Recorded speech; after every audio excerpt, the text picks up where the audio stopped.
আসলে তৃতীয় গ্রুপের যে খেলাটা অনেকটা ডিফারেন্স হয়ে গেছে। মানে আমরা প্রথম আজকে যিনি যার জন্য অপেক্ষা করছিলাম সেই সময় যখন দেখতে জানাম নুরুল হক, আমরা ভাই দেখি হাতের দিকে দেখা যখন প্রাইজ পাবে দেখা থাকবে না।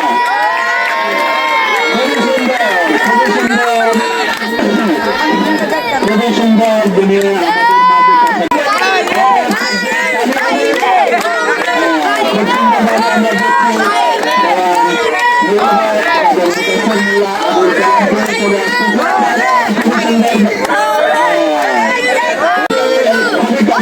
দেখা যাচ্ছে। আপনারা একটু সত্যি রাখবেন, কারণ হলো কেউ কারো সাথে যাতে আপনাদের শরীর হাত এবং পাতিলা